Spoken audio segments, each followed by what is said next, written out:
Dans cette nouvelle série de vidéos, nous voulons, à partir du fichier que vous connaissez déjà, cliquer sur copier les données et non seulement les copier dans l'onglet data, mais aussi ouvrir un template de facture afin de copier-coller certaines informations, dont la date de facturation, le nom du client, le montant de la prestation de service, le montant de la TVA et le montant TTC.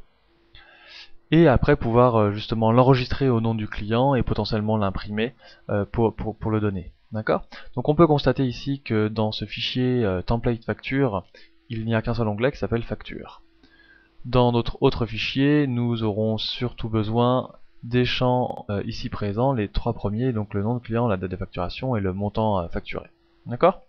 Donc pour commencer à manipuler plusieurs fichiers, il faut ouvrir Visual Basic et nous allons ouvrir un nouveau module dans lequel nous allons créer une procédure que nous allons appeler enregistrer facture et dans laquelle nous allons tout de suite commencer à faire un travail extrêmement important qui est la désignation des fichiers et des onglets. Alors pour cela, on va créer quelques variables, comme vous le savez déjà.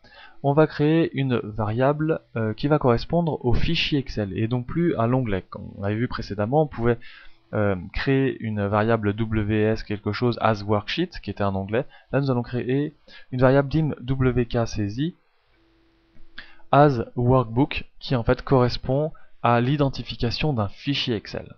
Nous allons pouvoir aussi créer dans la foulée le dim wk template facture as workbook aussi qui permettra d'identifier le fichier template facture que nous avons vu précédemment. Chose importante, nous aurons aussi quelques onglets.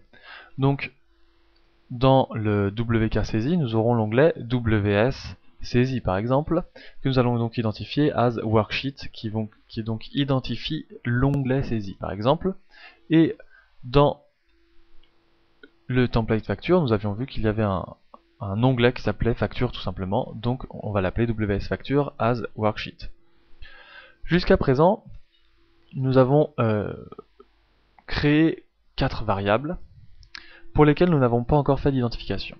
Si nous identifions d'abord le fichier saisie, nous pouvons écrire set wk saisie égale, et là deux solutions s'offrent à nous. Soit nous écrivons workbooks et entre parenthèses ici nous allons pouvoir taper le nom du fichier.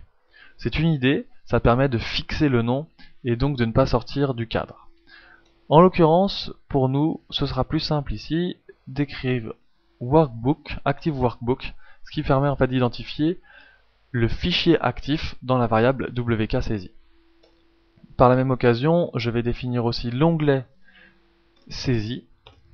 Et attention à cet endroit-là, il faut bien d'abord préciser dans quel fichier on trouve cet onglet, donc wk saisie, point, et ensuite nous pouvons identifier le nom de l'onglet, qui permet d'être ultra spécifique. Ce qui fait que, juste après, si on a besoin par exemple d'identifier une variable comme par exemple le nom du client,